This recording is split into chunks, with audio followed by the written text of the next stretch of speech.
Hello there, and thank you very much for clicking on to watch this video. Today is Tuesday the 28th of October 2014, and for those of you who don't know me, my name is Bond, Dr. James Bond. I'm a health and fitness expert, and I work with people who want to improve their quality of life, particularly those who want to lose weight. What makes my service different is that I'm the only personal fitness instructor in the north of England who's a qualified medical doctor, and therefore I can take on the super high risk cases that other fitness instructors cannot or will not dare. And today's video is one that's kind of filled me with quite a bit of sadness actually. In the last hour I've just been past this article. It's in today's Daily Star, and it's called "Britain's Fattest Woman Ate Fridge and Died." It tells how this lady, Brenda Davies, was 40 stone, eating 6,000 calories a day, and sadly died. Okay, and on reading this article, she was eating £250 worth of food a week, and she was offered a £12,000 gastric band to help her, and she died at the age of 44. I was very saddened to read this article, and this is a classic case of how we as a society have failed these people quite miserably. This is a classical case of an example of where the medical profession and the fitness industry have failed to work together to rehabilitate somebody. And I've often wondered to myself, how many more people need to die like this before the fitness industry and the medical profession start talking to one another? Okay, going through what I've seen of this case, I made some notes. Okay, obesity is a disease of poverty, and as the gap between rich and poor gets wider, more and more people will become obese. The simple reason being, low quality food that is high in carbohydrate, high in fat, is mass produced and cheap. Food that is highly nutritious is hand produced and more expensive, and it's unaffordable to the general public. People who are cash poor tend to be time poor. They don't have time to make food from fresh. So unfortunately, as the gap between rich and poor widens, obesity will become more common. Okay, now this poor lady would not have been able to go to a gym. These people need quality help, not lectures on exercise, not lectures on nutrition. They know their problems. Now I'm going to put her situation to the public's attention. I want you to imagine you're at an airport and you've got two small shopping bags. You can walk around with them quite easily. Suppose you had two suitcases each weighing 100 kilograms and there was no trolley and no one there to help you. What would you do? You'd be stuffed. You would stop every few feet to get a rest. That's what this woman would have lived with. Just walking down the steps would have been a nightmare. This is the plight that she would have had. Inevitably, she would have had to sleep sitting up, because lying on her back would make a very, very short of breath. Okay, she would have had no sex life whatsoever. Okay, it would be very, very difficult. I don't need to go into the fine details of that. Okay, getting out of bed in the morning would have been very, very difficult, as would have been putting her clothes on, going to the toilet, or even showering herself would have been very difficult.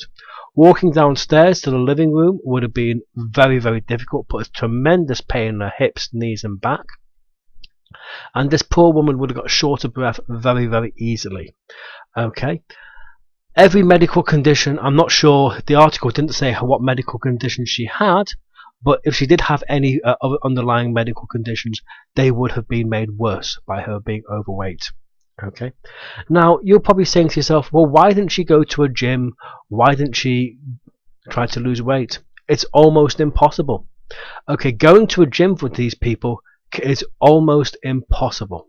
Okay, let me explain why. And I'm a very, very experienced gym instructor, so I can say this with some great authority.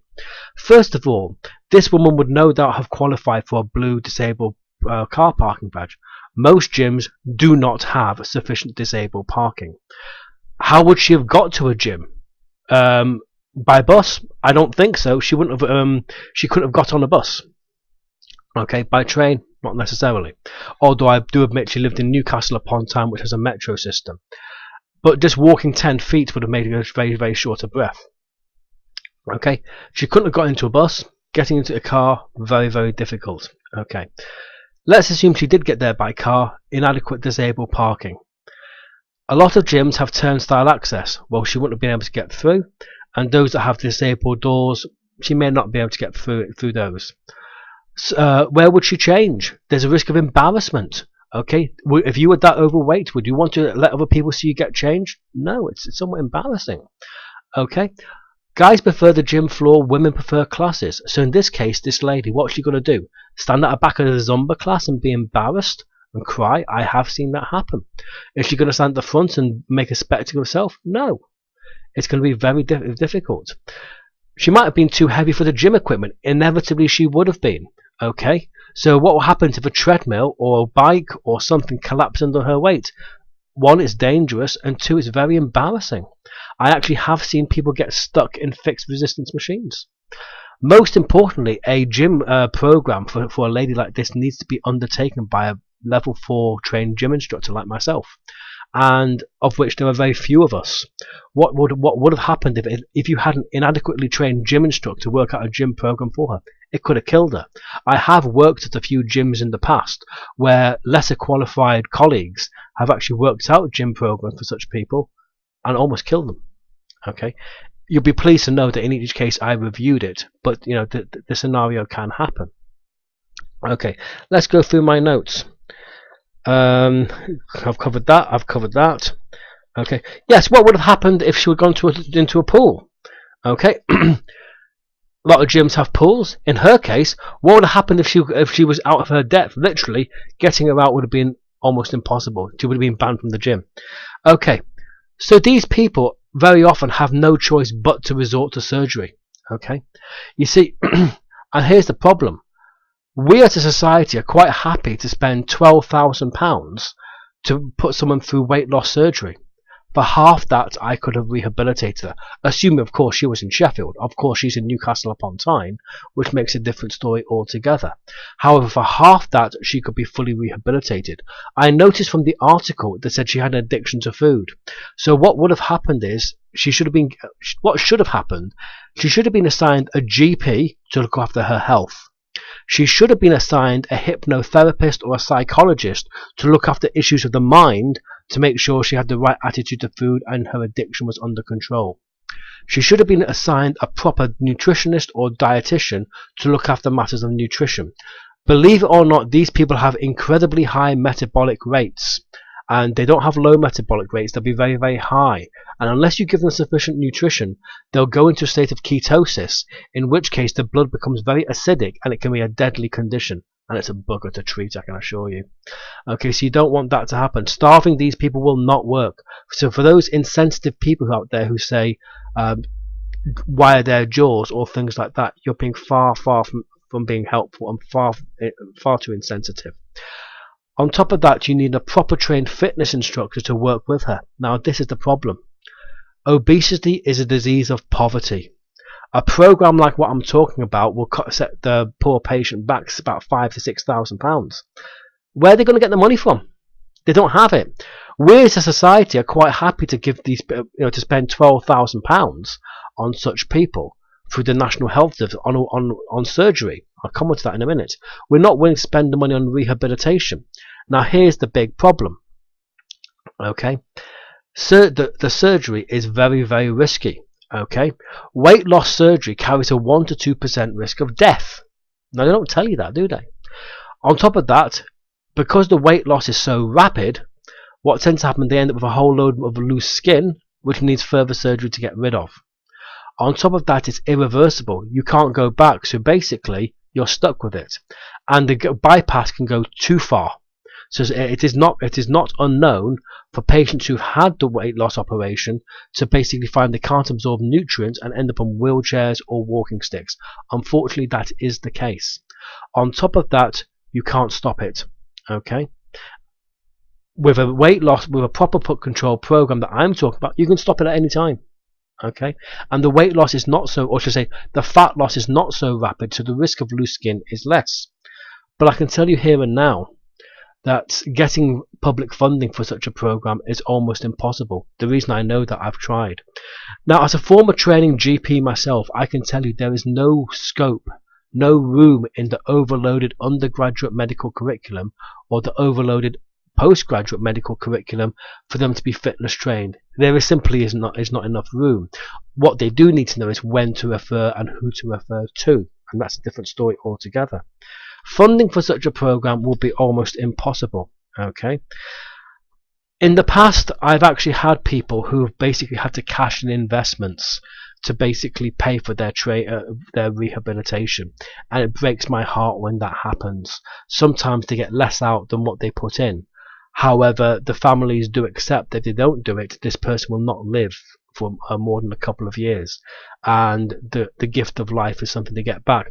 That said, every single person who has done so has said it's been worth it.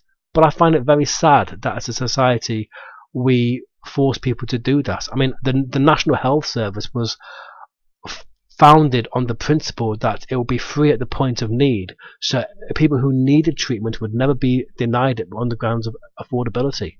That's precisely what's happening in these cases, and perhaps the politicians need to look at that. Okay, so those are my notes. I'm very, very saddened that this case has occurred, but I'm afraid to say it's going to become more and more frequent. Now, if you're a parent, I'm going to say something here that's going to scare you. This will happen more and more commonly among children, because children born today are being born in a society that breeds obesity. So you are going to see more and more kids being obese, and more of them will have weight-related problems. More and more of them will be obese, and sad to say, 1 in 3 kids will die before their parents. Now, so what can we do about it? Well, there's loads of things that we can do. The first thing we need to do is we need to do everything we can to eliminate poverty, which is the #1 cause of obesity. If you look below, I've got a little guide called 100 or so ways to lose weight without going to the gym. Just click on that and you can get it completely free of charge. I give it away to people as a gesture of humanity. Okay, this is a video which is somewhat personal. I haven't made much notes. I've done it from the heart and off the cuff. Basically, I've just looked through the article and given this opinion. It's a very, very saddening article to read. I was quite upset when I read it because I thought we as a society have failed this person. And the question I want to ask the politicians is, how many more people will be failed like this? How many more people will die because the failure of the medical profession and the fitness industry to get together and talk about rehabilitating these people? What the powers that be need to do is, in such cases, before putting them down the route of weight loss surgery, assign them 4 people. Each such patient needs to be assigned a general practitioner to oversee the health.